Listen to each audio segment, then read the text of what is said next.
حضرت ابراہیم علیہ السلام نے وہ شب بیابان میں گزاری جب رات نے اپنی بساط لپیٹی تو صبح نے اپنی سفید چادر بچھائی اور سورج طلوع ہونے کا وقت قریب ہوا تو حضرت خلیل کی نگاہیں ایک ایسے گروہ پر پڑیں جو سورج طلوع ہونے کا منتظر تھا تاکہ اس کے سامنے سجدہ ریز ہوتے ہوئے اسے خدا سمجھ کر اس کی تعظیم و تکریم کریں۔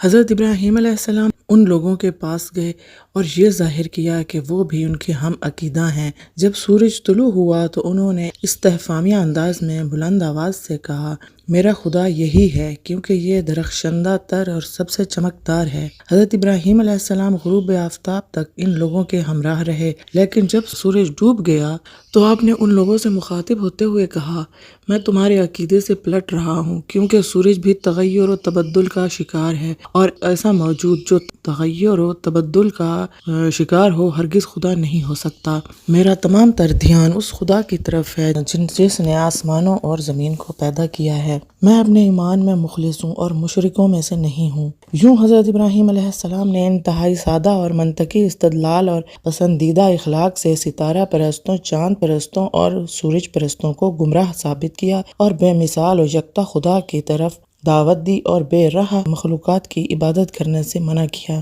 حضرت ابراہیم علیہ السلام نے غار سے باہر آنے، بیابان و صحرا کی سیر و سیاحت کرنے اور خدا شناسی کی تکمیل کے بعد غور و فکر کی وادی میں ڈوب کر اپنا سفر جاری رکھا۔ چلتے چلتے ایک سمندر کے پاس پہنچے۔ آپ عمیق جستجو کرتے ہوئے سمندر اور اس کی امواج کو دیکھنے لگے۔ اچانک آپ کی نگاہ ایک مردہ حیوان پر پڑی۔ کیا دیکھتے ہیں کہ پرندے اور سمندری جانور اس مردار کا گوشت نوچ رہے ہیں۔ زیادہ دیر نہ گزری کہ حیوانات اس مردار کو ہڑپ کر گئے۔ اس عجیب و غریب واقعے نے حضرت ابراہیم علیہ السلام کو نادانستہ طور پر اس فکر اور سوچ میں غرق کر دیا کہ اس مردہ حیوان کا گوشت پوست کئی ایک دریائی اور صحرائی حیوانات کے بدن کا حصہ بن چکا ہے۔ اب روز قیامت اس کے بدن کے ٹکڑے کیسے ایک دوسرے کے ساتھ اکٹھے ہوں گے اور یہ مردہ حیوان کیسے زندہ ہوگا؟ حضرت ابراہیم علیہ السلام کا اس بات پر محکم یقین تھا کہ قیامت کے دن مردے زندہ ہوں گے، لیکن اپنے یقین میں اضافہ کرنا چاہتے تھے۔ اسی وجہ سے آپ نے اپنے ہاتھ آسمان کی طرف بلند کر کے کہا، پروردگار، مجھے دکھا کہ تو ایسے مردوں کو کیسے زندہ کرتا ہے۔ خداوند متعال نے حضرت ابراہیم سے پوچھا، کیا تم روز قیامت پر ایمان نہیں لائے ہو؟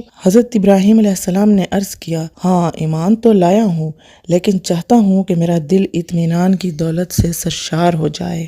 اللہ تعالیٰ نے حضرت ابراہیم سے فرمایا، چار پرندے پکڑو، انہیں ذبح کرو اور اس کے بعد ان کے گوشت کو کوٹ کر ایک دوسرے میں ملحوظ کر دو۔ اس گوشت کو 10 حصوں میں تقسیم کر کے علیحدہ علیحدہ پہاڑ کی چوٹی پر رکھ دو۔ اس کے بعد ایک جگہ پر بیٹھ جاؤ اور ان میں سے ہر ایک کو اللہ کے اذن سے اپنی طرف بلاؤ۔ حضرت ابراہیم نے 4 پرندے پکڑے۔ بعض روایات کے مطابق وہ 4 پرندے مرغ، مور، مرغابی، گدھ یا کوا تھے۔ انہیں ذبح کیا، ان کا گوشت باہم ملا کر ہاون دستے میں کوٹ دیا، پھر اسے 10 حصوں میں تقسیم کرنے کے بعد ہر حصے کو جدا جدا پہاڑ کی چوٹی پر رکھ دیا۔ ان میں سے ہر پرندے کی چونچ آپ کے ہاتھ میں تھی۔ حضرت تھوڑی دور جا کر بیٹھ گئے اور آواز دی، اے پرندو، اذن خدا سے زندہ ہو کر پرواز کرتے ہوئے میرے پاس واپس آ جاؤ۔ اسی وقت پرندوں کا باہم ملا ہوا گوشت ایک دوسرے سے جدا ہوا اور 4 پرندوں کی صورت میں تبدیل ہو گیا۔ ان کے اندر روح پھونکی گئی اور وہ پرواز کرتے ہوئے حضرت ابراہیم علیہ السلام کے پاس آئے۔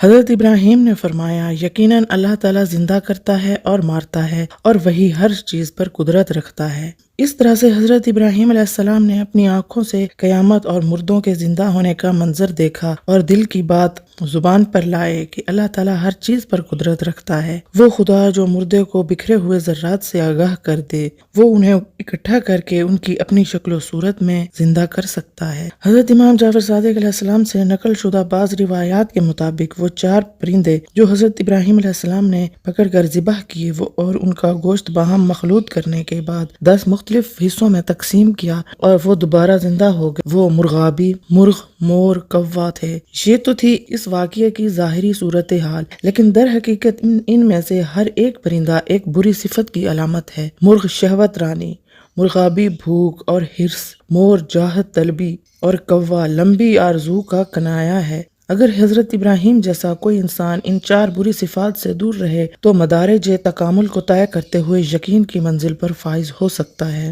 حضرت ابراہیم علیہ السلام غار سے نکلنے، سیر و سیاحت کرنے اور خدا شناسی کو مکمل کرنے کے بعد شباب کے عالم میں نمرود کے پایہ تخت شہر بابل میں داخل ہوئے۔ یہ ایسا شہر تھا جو ہر قسم کی برائی میں غرق تھا۔ وہاں کے لوگ معنوی اعتبار سے صفر تھے۔ ان کے درمیان بت پرستی، نمرود پرستی اور اس طرح کے بہت سے دیگر خرافاتی عقائد رواج پا چکے تھے۔ حضرت ابراہیم علیہ السلام معمول کے مطابق سب سے پہلے اپنی والدہ کے گھر گئے۔ آپ کے والد کافی عرصہ پہلے دنیا سے رحلت کر گئے تھے۔ انہوں نے اپنے سرپرست چچا آزر کو باپ کہا۔ حضرت ابراہیم نے اپنی دعوت حق کا آغاز اپنے چچا آزر سے کیا۔ حضرت ابراہیم علیہ السلام نے دیکھا کہ آزر نہ صرف یہ کہ ایک نامی گرامی بت پرست ہے بلکہ ایک مشہور و معروف بت ساز بھی ہے۔ اس کا نمرودی سلطنت سے قریبی رابطہ ہے۔ حضرت ابراہیم علیہ السلام کو آزر کے گھر میں زیادہ مشکلات کا سامنا نہ کرنا پڑا۔ حضرت امام جعفر صادق علیہ السلام سے نقل شدہ بعض روایات کے مطابق یوں ہے کہ حضرت ابراہیم اپنی والدہ ماجدہ کے ہمراہ شہر بابل میں داخل ہوئے اور انہی کے ساتھ مل کر ان کے گھر میں گئے۔ آزر نے جب وہاں پر پہلی بار ابراہیم کو دیکھا تو پریشانی کے عالم میں فوراً حضرت ابراہیم علیہ السلام کی والدہ سے کہا، یہ شخص کون ہے جو شاہ نمرود کی حکومت میں زندہ بچ گیا ہے، جبکہ شاہ کے حکم سے لڑکوں کو تو پیدا ہوتے ہی قتل کر دیا جاتا ہے، یہ شخص کیوں زندہ بچ گیا ہے؟ ماں نے عواطف کو جلب کرنے کے لیے آزر سے کہا، یہ تیرا بیٹا ہے، فلاں وقت جب میں شہر سے باہر گئی تھی یہ اس وقت پیدا ہوا۔ آزر نے کہا، تم برباد ہو جاؤ، اگر شاہ اس واقعے سے مطلع ہو گیا تو وہ ہمیں اس مقام و مرتبہ سے معزول کر دے گا جو ہمیں اس کے نزدیک حاصل ہے۔ ماں نے کہا، اگر شاہ اس ماجرے سے باخبر نہ ہوا تو تمہیں کوئی نقصان نہیں ہوگا، اور اگر اسے پتہ چل گیا تو میں خود اسے ایسا جواب دوں گی جس سے تمہارے مقام و مرتبہ کو کوئی ضرر نہیں ہوگا، اس بچے کو یہاں پر رہنے دو۔ بس اس طرح حضرت ابراہیم علیہ السلام آزر کی پناہ میں آ کر محفوظ ہو گئے، جیسا کہ اللہ تعالیٰ نے حضرت موسیٰ علیہ السلام کو فرعون کے دامن میں محفوظ کیا تھا۔ آزر حضرت ابراہیم کا چچا تھا، لیکن حضرت نے سرپرست ہونے کی وجہ سے اسے باپ کہہ کر بلایا۔ حضرت ابراہیم علیہ السلام نے ارادہ کیا کہ سب سے پہلے آزر کو خدا پرستی کی دعوت دیں۔ اسی وجہ سے انہوں نے آزر سے گفتگو شروع کی، کیونکہ آزر ایک نامور بت تراش و بت پرست تھا۔ اگر وہ حق پر آ گیا تو بہت سے دوسرے لوگ اس کی پیروی کرتے ہوئے بت پرستی سے دستبردار ہو جائیں گے۔ حضرت ابراہیم علیہ السلام کی آزر سے گفتگو کے کئی ایک مراحل ہیں۔ آپ نے پہلے مرحلے میں گفتگو کا آغاز انتہائی نرم لہجے اور استدلال سے کیا، دوسرے مرحلے میں تند و تیز زبان استعمال کی، جیسا کہ قرآن نے ان مراحل کو بیان کیا ہے۔ قرآنی آیات میں یوں آیا ہے کہ حضرت ابراہیم نے آزر کو مخاطب کرتے ہوئے کہا، اے میرے سرپرست، آپ ایسے کی عبادت کیوں کرتے ہیں جو نہ کچھ سنتا ہے اور نہ دیکھتا ہے اور نہ ہی آپ کی کوئی مشکل حل کرتا ہے؟ میرے پاس وہ علم آ چکا ہے جو آپ کے پاس نہیں آیا، لہٰذا آپ میری اتباع کریں، میں آپ کو سیدھے راستے کی ہدایت کروں گا۔ بابا، شیطان کی عبادت نہ کریں کیونکہ شیطان رحمان کا نافرمان ہے۔ بابا، مجھے یہ خوف ہے کہ آپ کو رحمان کی طرف سے کوئی عذاب اپنی گرفت میں نہ لے لے اور آپ شیطان کے دوست قرار پا جائیں۔ لیکن آزر اس محبت آمیز اور منطقی دعوت کے مقابلے میں آپے سے باہر ہو گیا اور ابراہیم کو سنگسار کرنے کی دھمکی دیتے ہوئے یوں کہا، اے ابراہیم، کیا تم میرے خداؤں سے کنارہ کشی کرنے والے ہو؟ تو یاد رکھو، اگر تم اس روش سے باز نہ آئے تو میں تمہیں سنگسار کر دوں گا۔ تم ایک طویل مدت کے لیے مجھ سے دور ہو جاؤ۔ حضرت ابراہیم علیہ السلام آزر کی اس دھمکی سے بالکل نہ ڈرے۔ اس دھمکی کے باوجود آپ نے اخلاقی اقدار اور نرم انداز میں گفتگو کرنے کی رعایت کی، بلکہ آزر کے دل میں اپنے فائدے کے عاطفہ کو ابھارا اور کہا، آپ پر سلام ہو، میں عن قریب اپنے رب سے آپ کے لیے مغفرت طلب کروں گا، کیونکہ وہ ہمیشہ میرے حال پر مہربان ہے، اور آپ کو آپ کے معبودوں سمیت چھوڑ کر الگ ہو جاؤں گا اور اپنے پروردگار کو پکاروں گا کہ اس طرح کہ میں اپنے پروردگار کی عبادت سے محروم نہ رہوں گا۔ اس طرح سے حضرت ابراہیم علیہ السلام اپنے سرپرست کی شوکت و قدرت سے مرعوب نہ ہوئے اور اس کی دھمکیوں میں نہ آئے، بلکہ خدا پر توکل کرتے ہوئے مسلسل اسے خداوند متعال کی طرف آنے کی دعوت دیتے رہے اور بتوں کی پرستش سے روکتے رہے، اور سریعام اعلان کیا کہ میرا ان بتوں سے کوئی واسطہ نہیں ہے، میں تو صرف اور صرف خدا یکتا کی عبادت کرتا ہوں۔ آزر نے گستاخی کرتے ہوئے ابراہیم کو اپنے سے دور کر دیا اور ان کی محبت انگیز نصیحتوں کو بڑی سختی سے رد کر دیا۔ حضرت ابراہیم علیہ السلام نے جب دیکھا کہ پیار اور استدلال سے کوئی نتیجہ ہاتھ نہیں آ رہا تو ایک قدم آگے بڑھتے ہوئے آزر اور اس کے قدموں پر قدم رکھنے والوں کی سرزنش کرنا شروع کر دی اور کھل کر آزر اور اس کے اصحاب سے کہا، کیا تم ان بتوں کو خدا مانتے ہو؟ میں تو تمہیں اور تمہاری قوم کو کھلی گمراہی میں دیکھ رہا ہوں۔ ایک اور موقع پر آزر اور اس کے پیرووں سے کہا، یہ مورتیاں اور مجسمے کیا چیز ہیں کہ تم لوگ ان کے سامنے سجدہ ریز ہوتے ہو اور دن رات اس کی پوجا پاٹ کرتے ہو؟ انہوں نے کہا، ہمارے آباء و اجداد ایسے ہی تھے، لہٰذا ہم ان کی روش کو جاری و ساری رکھیں گے۔ حضرت ابراہیم نے بڑی تاکید اور انتہائی قاطعانہ انداز میں کہا، یقیناً تم اور تمہارے باپ دادا سب کھلی گمراہی میں ہو۔ ان لوگوں نے کہا، کیا آپ ہمارے لیے کوئی حق بات لے کر آئے ہیں یا خالی کھیل تماشا کرنے والے ہیں؟ حضرت ابراہیم علیہ السلام نے جواب دیا، مکمل طور پر حق لے کر آیا ہوں۔ تمہارا رب وہی ہے جو آسمانوں اور زمین کا رب ہے اور اسی نے ان سب کو پیدا کیا ہے اور میں اسی بات پر گواہوں میں سے ایک گواہ ہوں۔ حضرت ابراہیم علیہ السلام نے ابتدائی مراحل میں اور انتہائی ملائم انداز میں آزر سے گفتگو کی، کیونکہ حضرت ابراہیم علیہ السلام کا سرپرست ہونے کے اعتبار سے اسے یہ حق حاصل تھا، بلکہ حضرت خلیل اللہ اس طرح سے چاہتے تھے کہ اپنے چچا کو اپنی طرف جذب کریں۔ لیکن جب آزر کی ہٹ دھرمی اور لجاجت حضرت ابراہیم علیہ السلام پر روز روشن کی طرح واضح ہو گئی تو نہ صرف یہ کہ اس سے علیحدگی اختیار کر لی بلکہ اس سے اظہار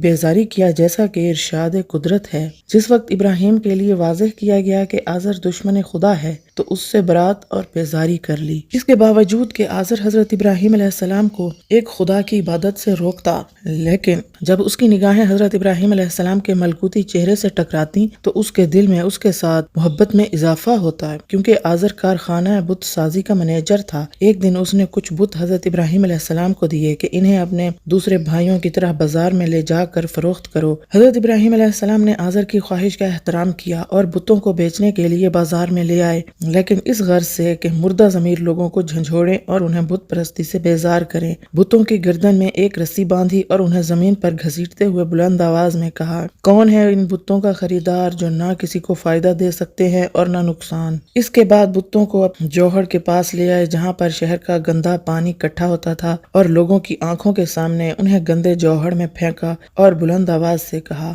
اے بتو پانی پیو اور کوئی بات کرو۔ حضرت ابراہیم علیہ السلام نے یوں عملی طور پر لوگوں کو سمجھایا کہ بت لائق کے پرستش نہیں ہیں، ہوش کے ناخن لو اور خواب غفلت سے بیدار ہو جاؤ، ایک خدا کی طرف متوجہ ہو جاؤ۔ ہاتھ سے گھڑے ہوئے اور فائدہ و نقصان نہ دے سکنے والے بتوں کے سامنے سجدہ ریز مت ہو۔ کیا تمہاری کھوپڑی کام نہیں کرتی؟ کیا تم انسان نہیں ہو؟ یہ ذلت و خواری کیوں؟ حضرت ابراہیم ان بتوں کو واپس لے آئے اور کہا، ان بتوں کا کوئی بھی خریدار نہیں ہے، وہ میرے پاس ہی بچے پڑے ہیں اور ان کا پیٹ پھول چکا ہے۔ آزر کے لڑکوں نے اپنے باپ کو بتایا کہ ابراہیم نے بتوں کی یوں توہین کی ہے۔ آزر نے حضرت ابراہیم علیہ السلام کو بلا کر سرزنش کی اور انہیں دھمکایا اور نمرودی حکومت سے ڈرایا، لیکن حضرت ابراہیم علیہ السلام نے آزر کی گیدڑ بھبکیوں کی کوئی پرواہ نہ کی۔ آزر نے ارادہ کیا کہ ابراہیم کو جیل میں ڈال دے، اس طرح ابراہیم میدان میں نہیں ہوں گے اور جیل بھی انہیں کچھ تنبیہ کرے گی۔ اس نے حضرت ابراہیم علیہ السلام کو گرفتار کیا اور اپنے گھر کے اندر قید کر دیا، نیز کچھ لوگوں کو پہرے پر بٹھا دیا کہ کہیں وہ فرار نہ ہو جائے۔ لیکن زیادہ مدت نہیں گزری تھی کہ وہ زندان سے دوڑ گئے اور اپنی دعوت حق کا سلسلہ شروع کر دیا، لوگوں کو بت پرستی سے روکتے اور ایک خدا کی جانب دعوت دیتے۔ حضرت ابراہیم علیہ السلام کی بت پرستی اور طاغوت کی ہر اعتبار سے مخالفت کی شہرت ہر جگہ پھیل چکی تھی اور ایک عظیم واقعہ کے طور پر سب سے پہلی خبر یہی تھی۔ نمرود جو کہ اس بارے میں سب سے زیادہ حساس تھا نے حکم دیا کہ ابراہیم کو فوراً اس کے پاس حاضر کیا جائے تاکہ طمع و لالچ سے نیز ڈرا دھمکا کر اس کی زبان پر مہر سکوت لگائی جائے۔ حضرت ابراہیم کو نمرود کے پاس لایا گیا۔ اس نے حضرت ابراہیم کو ڈانٹا اور ان کے کاموں پر اعتراض کرتے ہوئے کہا، تمہارا خدا کون ہے؟ حضرت ابراہیم علیہ السلام نے فرمایا، میرا خدا وہ ہے جس کے ہاتھ میں موت و حیات ہے۔ نمرود دھوکہ و فریب کے راستے سے وارد بحث ہوا اور کہنے لگا، اے نادان، یہ تو میرے اختیار میں ہے، میں ہی زندہ کرتا ہوں اور میں ہی موت دیتا ہوں۔ کیا تم نہیں دیکھتے کہ وہ زندانی جسے پھانسی دینے کا حکم ہوا ہے اسے چھوڑ دیتا ہوں، اور اگر میں چاہوں تو ایک آزاد شخص کو پکڑ کر تختہ دار پر لٹکا دیتا ہوں۔ اس کے بعد حکم دیا کہ پھانسی کی سزا پانے والے ایک شخص کو آزاد کر کر دو اور ایک بے گناہ کو تختہ دار پر چڑھا دو۔ حضرت ابراہیم علیہ السلام نے فوراً اپنا استدلال بدلتے ہوئے کہا، صرف موت و حیات نہیں بلکہ کائنات خدا کے ہاتھ میں ہے، لہٰذا میرا خدا وہ ہے جو صبح کے وقت سورج کو مشرق سے طلوع کرتا ہے اور مغرب میں غروب۔ اگر تم سچ کہتے ہو تو تم لوگوں کے خدا ہو، سورج کو مغرب کی جانب سے نکال کر مشرق میں غروب کرو۔ نمرود اس محکم استدلال کے مقابلے میں کسی کو دھوکہ و فریب نہ دے سکا، وہ اپنے ہوش و حواس کھو بیٹھا اور اس کی زبان پر تالے لگ گئے۔ نمرود نے دیکھا کہ اگر وہ حضرت ابراہیم علیہ السلام سے کھلم کھلا دشمنی کرتا ہے تو وہ حد سے زیادہ ذلیل و رسوا ہوگا، لہٰذا اس نے حضرت ابراہیم کے ساتھ ظاہراً دشمنی سے ہاتھ اٹھا لیا اور انتقام لینے کے لیے کسی موقع کی تلاش میں رہا۔ ادھر سے اس نے ہر جگہ اپنے جاسوسوں کی ڈیوٹی لگا دی کہ وہ لوگوں کو حضرت ابراہیم کے ساتھ میل ملاقات سے ڈرائیں اور ان سے دور رکھیں۔